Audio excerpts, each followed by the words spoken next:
Hello, আসসালামু আলাইকুম। কেমন আছেন সবাই? আশা করি সবাই অনেক ভালো আছেন। আলহামদুলিল্লাহ আমিও অনেক ভালো আছি। তো আজকে করলার ঝোল করব মাছ দিয়ে।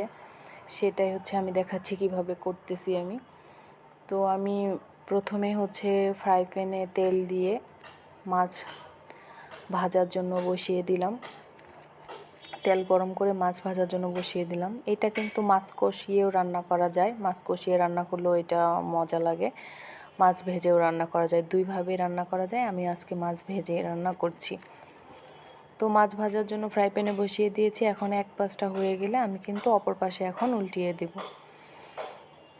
তো দেখো মাছটা কিন্তু এক পাশে হয়ে গিয়েছে। এখন আমি আস্তে আস্তে করে আমি উল্টিয়ে দিচ্ছি আরেকটা পাশ হওয়ার জন্য।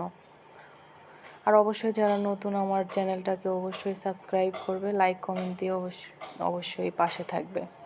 তো এদিকে আমি করলা, আলু আর কাঁঠালের বিচি হচ্ছে কেটে নিয়ে এখানে সুন্দর করে ধুয়ে রেখে দিয়েছি। আর এদিকে আমি মাছটাও কিন্তু আমার আরেকটা পাশ হয়ে গিয়েছে, এখন আমি উল্টিয়ে দিচ্ছি এবং কি আমি হচ্ছে আরেকটা ফ্রাই প্যান এখন বসিয়ে দিব। মাছ ভাজাটা আমার অলরেডি সুন্দরভাবে হয়ে গিয়েছে। তো দেখো এই কড়াইতে হচ্ছে মাছ ভাজাটা সুন্দরভাবে আমি ভেজে নিয়েছি। এখন হচ্ছে আমি তরকারি রান্নার জন্য এখন আমি হচ্ছে আরেকটা কড়াই বসিয়ে দিব। তো দেখো এই কড়াইতে হচ্ছে আমি তেল দিয়ে এখানে হচ্ছে পেঁয়াজ কুচি, আদা রসুন বাটা, তারপর হচ্ছে জিরা বাটা, তারপর হচ্ছে তোমার গুঁড়ো মরিচ, এগুলো সব দিয়ে একটু পানি দিয়ে মশলাটা কিন্তু সুন্দর করে আমি কষিয়ে নিচ্ছি। এই কষানোটা যত ভালো হবে রান্নাটা কিন্তু খেতেও ততই টেস্টি হবে। তো মশলা কষানোর ভিতরে কিন্তু তরকারির টেস্ট আমি যতটুকু মনে করি। তো আমি এটা সুন্দর করে কষিয়ে নিচ্ছি। কষিয়ে নেওয়া হয়ে গেলে আমি তখন এখানে হচ্ছে বাকি যে তরকারি কেটে রেখেছি সেগুলো আমি এখানে দিয়ে নিব। তো দেখো এটা কিন্তু আমি এখন কষিয়ে নিচ্ছি সুন্দরভাবে। দেখো আরেকবার আমি নাড়াচাড়া করে দিচ্ছি।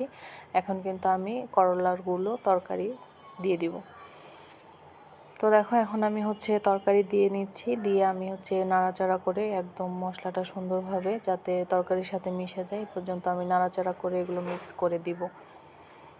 সুন্দর করে এগুলোকে আমি মিক্স করে নিয়ে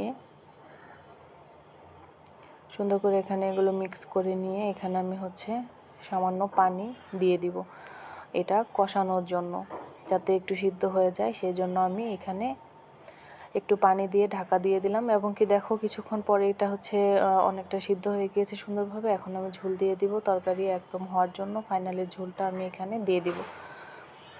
তো ঝোলটা দেওয়া হয়ে গিয়েছে। এখন আমি মাছগুলো কিন্তু এর উপরে সুন্দর করে দিয়ে দিব।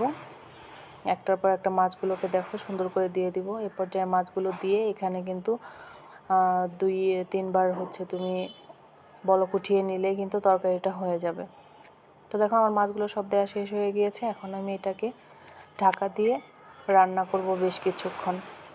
তো দেখো ফাইনালি আমার তরকারিটা কিন্তু হয়ে গিয়েছে। এখন আমি তরকারিটাকে নামিয়ে নিব। তো দেখো আমি হচ্ছে নামিয়ে নিয়েছি। কেমন হলো জানাবে সবাই। আল্লাহ হাফেজ।